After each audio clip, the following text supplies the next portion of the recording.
नमस्कार, popular TV के top 10 Rajasthan news में आपका स्वागत है। आज इस टॉप 10 में बात होगी, राजस्थान में विधानसभा चुनाव की तारीख बदल गई है। इलेक्शन कमीशन ऑफ इंडिया ने कहा कि राजस्थान में 23 नवंबर की बजाय 25 नवंबर को वोटिंग होगी। हालांकि मतगणना की तारीख नहीं बदली गई है। 3 दिसंबर को चुनाव के नतीजे घोषित किए जाएंगे। चुनाव आयोग ने राज्य में 23 नवंबर को प्रस्तावित हजारों शादियों और देव उठने एकादशी की वजह से तारीख में बदलाव किया है। बहुजन समाज पार्टी के नेता मल्लुक नागर ने राजस्थान की गहलोत सरकार पर हमला बोलते हुए कहा कि गहलोत सरकार ने सचिन पायलट के चेहरे पर वोट हासिल की, जिसके बावजूद उन्हें सीएम नहीं बनाया गया। सचिन पायलट को इस बार मुख्यमंत्री नहीं बनाया गया तो कांग्रेस को भारी पड़ सकता है। छोड़ो मैं राजस्थान की गहलोत साहब की बात, वो कांग्रेस ने पिछड़ों को छलावा धोखा दिया। सचिन पायलट के चेहरे पे वोट ली हैं और उसको चीफ मिनिस्टर नहीं बनाया।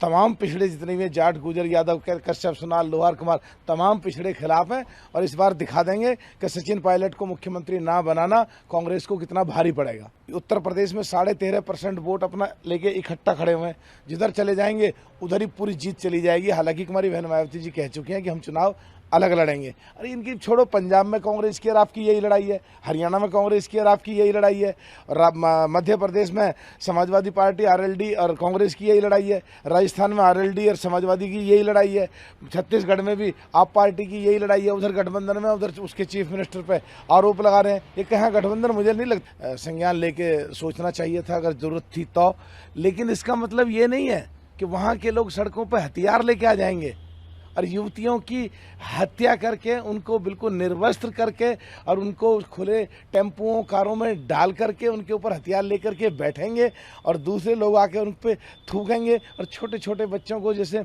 इनको पालतू जीवों को, ये पक्षियों को बंद कर देते हैं, इस तरह बंद कर रखें। ये उग्रवाद का समर्थन किसी को भी नहीं करना चाहिए, चाहे कोई पार्टी हो, चाहे कोई संगठन हो। हाँ, इतना ज़रूर है कि जो देश में जो हमारे लोग हैं, जैसे मैं हूँ, मुझे मुसलमानों ने चुनाव जिताने में बहुत बड़ी हिस्सेदारी रही है, पर कुछ लोग चुनिंदा जो खुद एमएलए जीतना चाहते हैं, खुद एमपी जीतना चाहते हैं, या कहीं पे अपनी पार्टी को इस्टेब्लिश करना चाहते हैं, तो जाके फिलिस्तीन और जाकर के इजराइल के बारे में अपनी जहरीली अगर जबान खोलते हैं तो देश का माहौल ख़राब होता है। और देश का माहौल ख़राब करने का किसी को भी अधिकार नहीं है। इस पे ज़्यादा चर्चा नहीं होनी चाहिए, ज़्यादा बात नहीं होनी चाहिए। एक ही बात होनी चाहिए, उग्रवादी किसी भी जाति के हों, किसी भी धर्म के हो, वो उग्रवादी हैं और उनकी। राजस्थान भाजपा के वरिष्ठ नेता सीपी जोशी ने कहा कि सिर्फ उम्मीदवारों की लिस्ट जारी करने में ही नहीं बल्कि भाजपा रिजल्ट में भी आगे होगी।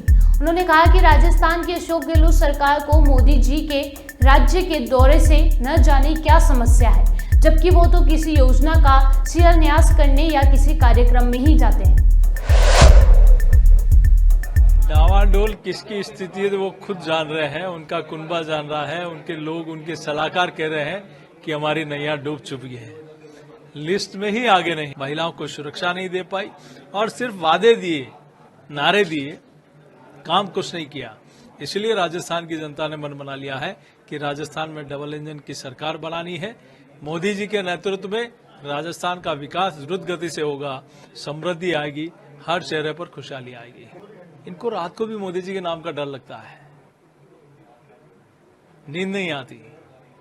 मोदी जी आए हैं तो योजनाओं का शिलान्यास और उद्घाटन करना है। उन्होंने 9.5 साल में काम किया और आप जो थोड़ा बहुत ये 6 महीने में, 5 महीने में सक्रिय हुए ना, आपकी जिम्मेदारी थी 2018 से जिन वादों की बुनियाद पर आप जीत के आए, उस दिन से आप काम करना शुरू करते। अगर आप किसानों का कर्जा माफ करते तो सैकड़ों किसानों की 19,422 किसानों की जमीन नीलाम नहीं होती और किसान को आत्महत्या नहीं करनी पड़ती। अगर आप उस दिन से काम करते तो शायद युवाओं को बेरोजगारी भत्ता मिलता और ये बेरोजगारी में युवाओं को जो पेपर लीक का सामना करना पड़ा, उसमें आप और आपका पूरी पार्टी के लोग, सरकार के लोग उस भ्रष्टाचार में शामिल हैं। आप पहले दिन से काम करते तो शायद आप बोर्ड अब जाते जाते बना रहे हो। इतने समय क्या कर रहे थे? आप उस समाज का भी अहित कर रहे हो जिस समाज के लिए आपने किया। आपके मन में श्रद्धा थी तो पहले दिन से काम करना होता ताकि समाज का कल्याण होता। आपको पहले जो भी काम करना था, अब चुनाव के अंतिम 2 महीनों में आप जाते जाते कर रहे हो तो जनता भी जानती है कि आपको नमस्कार, अंतिम नमस्कार है। इसलिए विद्याधर नगर सीट में टिकट मिलने के बाद बीजेपी उम्मीदवार दिया कुमारी सुपर एक्टिव हो गई हैं। एक और जहां वो बीजेपी कार्यकर्ताओं संग मिलकर प्रचार कर रही हैं, तो दूसरी ओर पार्टी के अंदर से उठ रहे विरोध की आवाज पर एक मजे हुए राजनेता की तरह सियासी जवाब दे रही हैं। राजस्थान में विधानसभा चुनाव की तारीखों में बदलाव पर बीजेपी सांसद और चुनाव उम्मीदवार राज्यवर्धन सिंह राठौड़ का कहना है कि ये अच्छी बात है। चुनाव आयोग चाहता है कि ज्यादा मतदान हो, ये एक अच्छा फैसला है, मैं इसका स्वागत करता हूं। वहीं चुनाव में सांसदों को टिकट दिए जाने पर राज्यवर्धन राठौड़ ने कहा कि विधानसभा और लोकसभा में मोदी नए चेहरों को मौका देंगे। बहुत अच्छी बात है। देखिए, मतदान ज़्यादा से ज़्यादा हो, ये तो इलेक्शन कमीशन चाहता है और हर पॉलिटिकल पार्टी यही चाहेगी। उसके अंदर अगर उस दिन कोई त्यौहार आ रहा हो या फिर जैसे इस 23 को सावा इतना महत्वपूर्ण था कि उसमें शादियां ही शादियां हो रही थी, तो लोगों के लिए और मुश्किल हो जाता अलग से समय निकाल के। वो शादी की तैयारी होती है, बहुत बहुत चीज़ें उसमें होती हैं, तो बहुत बढ़िया निर्णय है, मैं इस निर्णय का स्वागत करता हूँ। राठौड़ साहब, आप पार्टी के राष्ट्रीय प्रवक्ता भी है और प्रत्याशी भी आपको बनाया गया है। कल तो गहलोत साहब इतना डर क्यों रहे हैं, इतना घबरा क्यों रहे हैं? आप दूसरी टीम को ये कहते हो क्या कभी कि ये वाले बैट्समैन क्यों उतार रहे हो, वो वाले बैट्समैन क्यों उतार रहे हो? भाई, चुनाव, पॉलिटिकल पार्टीज के बीच में चुनाव हो रहा है और भारतीय जनता पार्टी और कांग्रेस या कोई अन्य पार्टी उसके बीच में चुनाव हो रहा है, तो आप अपनी सबसे बेस्ट टीम उतारिए और हम अपनी सबसे बेस्ट टीम उतारेंगे। इसमें घबरा रहे हैं तो अशोक गहलोत, हम तो नहीं बोल रहे कि कांग्रेस में कौन उतर रहा है। आप तो किसी को भी उतार लीजिए, राहुल गांधी को उतार लीजिए, हम और डबल सीटों से जीतेंगे। आप किसी को भी उतार लीजिए, तो अशोक गहलोत को क्यों इतना डर लग रहा है? और दूसरी बात, भारतीय जनता पार्टी की अपनी स्ट्रैटेजी है। प्रधानमंत्री मोदी जी फ्रेश फेसेस लोकसभा में लेके जाएंगे। प्रधानमंत्री जी मोदी जी ऐसे लोगों को, यहाँ कुछ ऐसे लोगों को भेज रहे हैं जो उनके साथ रह चुके हैं। राजस्थान के अंदर भी कुछ फ्रेश चेहरे भेजे जा रहे हैं जो प्रधानमंत्री मोदी जी की राजनीति से कि उनके जो काम करने का तरीका है उससे प्रभावित हैं, उससे सीख चुके हैं, और वही जीरो टॉलरेंस ऑन करप्शन और 100% अंत्योदय को क्रियान्वित करने वाले, अंत्योदय यानी पंक्ति में अंतिम व्यक्ति तक योजनाओं को पहुंचाने वाले यहाँ पर लोग और शामिल करे जा रहे हैं। तो ये तो हमारी स्ट्रैटेजी है। और गहलोत साहब बार बार बोल चुके हैं कि मुझे तो लग रहा है मेरी योजना बंद हो जाएगी। राहुल गांधी जी बोल चुके हैं कि यहाँ तो बहुत मुश्किल है चुनाव। जितने भी पोल के सर्वे आ रहे हैं वो बता रहे हैं कि हमसे 130, भारतीय जनता पार्टी 130 के ऊपर जा रही है। अनेकों जो रुझान आ रहे हैं उसमें सब में भारतीय जनता पार्टी आगे है। आपके खुद के, कांग्रेस के खुद के जो विधायक हैं वो बोल रहे हैं कि तो एसयूवी के अंदर सिमट के रह जाएगी। तो आप देखिए कि घबरा कौन रहा है। राठौड़ साहब, चूंकि पहली सूची श्राद्ध पक्ष में जारी हुई, उसको लेकर भी कई सवाल। आज प्रताप सिंह खाचरियास कैबिनेट मंत्री, उन्होंने कहा कि बीजेपी तो सनातन को मांगने वाली बात करती है, लेकिन जो कनागत है, जो श्राद्ध पक्ष है, उसमें सूची जारी कर दी, जबकि वो बात कर रहे हैं कि वो जब नवरात्र आएगा तब कांग्रेस की सूची जारी होगी। और ये बोल कौन रहा है? ये बोल वो पार्टी रही है जो सनातन को डेंगू बोल रही है, सनातन को मलेरिया बोल रही है। और एक मीटिंग करी इन्होंने, इंडी अलायंस वालों ने मीटिंग करी जिसमें कहा कि सनातन को खत्म करना है। ये वो पार्टी बोल रही है जिसने राजस्थान के अंदर राम दरबार गिरा दिया, उन्होंने शिव मंदिर, 300 साल पुराना शिव मंदिर को ध्वस्त कर दिया, अनेकों पुजारियों को मार दिया, आत्मदाह करना पड़ा है साधु संतों को। ये वो पार्टी बोल रही है जो यहाँ पे अलगाववाद फैला रही है। दंगे हुए हैं, यहाँ पर कन्हैया की वीडियो पे गर्दन काटी गई है, न जाने कितने कन्हैयाओं की बिना वीडियो को मारा गया होगा। ये वो पार्टी बोल रही है जिसके पुलिस थानों पे खड़े होकर इनके मौलवी जोर जोर से बोलते हैं कि जितने भी बहुसंख्यक उनको चुनौती चेतावनी देते हैं और पुलिस कोई कार्रवाई नहीं करती। ये वो पार्टी है जो कहती है कि आपको रामनवमी निकालनी है तो धारा 144 हम लगा देंगे। ये वो पार्टी है जो बोलती है आपको भजन जो बजाने हैं उसकी अनुमति गहलोत सरकार से आपको लेनी पड़ेगी, और एक विशेष समुदाय के लिए पत्र लिखती है कि बिजली की कोई कमी नहीं होनी चाहिए। ये वो पार्टी है जो पीएफआई को मार्च कराती है, जो पूरे देश के अंदर जिसके ऊपर बैन लगा हुआ है उसको मार्च कराती है पुलिस प्रोटेक्शन के अंदर। तो ये तो वो पार्टी है जो अपना पूरा विश्वास खो चुकी है। राठौर साहब, आप चूंकि राष्ट्रीय प्रवक्ता भी है, जब टिकट दिए गए, सूची जारी हुई तो कुछ विरोध के स्वर भी सामने आए, कई जगह असंतोष भी सामने आया। पार्टी के प्रवक्ता के नाते आपका क्या कहना है? देखिए, तो स्वाभाविक सी बात है कि जो उसकी स्वयं की महत्वाकांक्षा होगी और उसकी महत्वाकांक्षा कहीं पूरी नहीं हो रही तो एक बार को तो झटका लगता है, कोई मशीन तो है नहीं, तो एक बार को झटका लगता है। लेकिन मुझे इस बात का पूरा विश्वास है कि जो भारतीय जनता पार्टी के रंग में रंगा हुआ है, जो देश को सबसे पहले रखता है, वो कुछ दिन बाद संयम बनाकर मुख्य धारा में आ जाएगा, ये मेरा विश्वास है।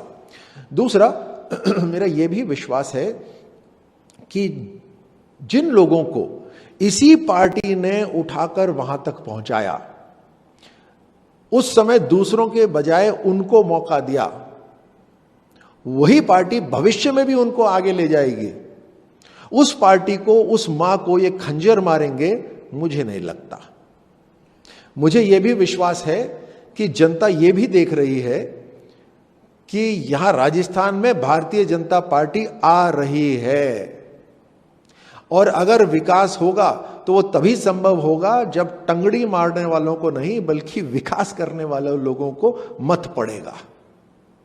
तो मुझे पूरा विश्वास है ये लोग वापस मुख्य धारा में आ जाएंगे। आज मुझे या किसी और को अवसर मिल रहा है तो कल किसी दूसरे को अवसर मिलेगा, और हो सकता है ये स्ट्रैटेजी हो कि आज किसी को इंतजार करने के लिए कहा जा रहा है और कल उसी को ऊंची छलांग लगानी पड़े, बहुत ऊंचा पद मिले। यहां पे हमारे भारतीय जनता पार्टी में ऐसे अनेकों उदाहरण हैं जिसके अंदर जिसको पता भी नहीं था उस व्यक्ति के बारे में, आज बहुत बहुत ऊंचे संवैधानिक पदों के ऊपर वो बैठे हुए।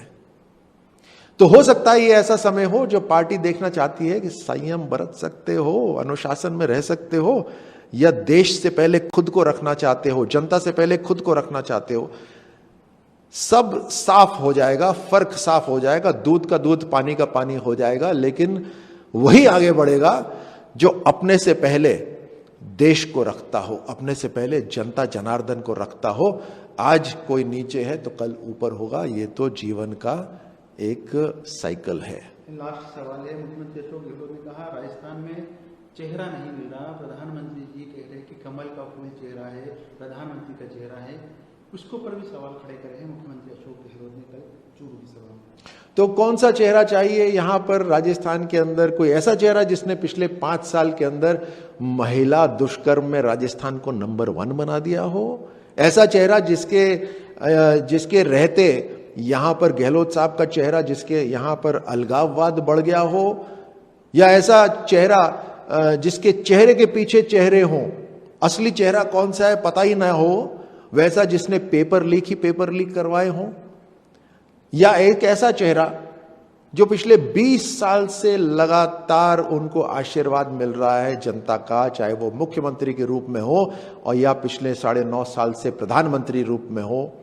क्योंकि एक ऐसा चेहरा गारंटी होता है, काम पूरा करने की गारंटी है प्रधानमंत्री मोदी जी की। तो हमारे लिए चेहरा तो प्रधानमंत्री मोदी जी का है, जिससे एक बार बोलते हैं मोदी जी तो सारी चीजें स्पष्ट हो जाती हैं कि वो किन किन चीजों को डिफाइन करते हैं, परिभाषित करते हैं, सारा का सारा स्पष्ट हो जाता है। और राजस्थान के अंदर जो इतने सालों से पिछड़ा हुआ प्रदेश बना हुआ था, जहां मध्य प्रदेश आगे निकल गया, हरियाणा आगे निकल गया। मुझे तो पूरा विश्वास है राजस्थान के नौजवानों की क्षमता के ऊपर। हम राजस्थान को प्रधानमंत्री मोदी जी का जो विजन है अमृत काल का भारत का, उसमें राजस्थान को पूरा भागीदार बनाएंगे और राजस्थान को no corruption, zero tolerance on terrorism, zero tolerance on तुष्टीकरण और 100% डेवलपमेंट को लेकर सर्व समाज 36 कौम को साथ में लेकर इस राजस्थान को आगे बढ़ाएंगे। ऐसा चेहरा परिभाषित हो रहा है प्रधानमंत्री मोदी।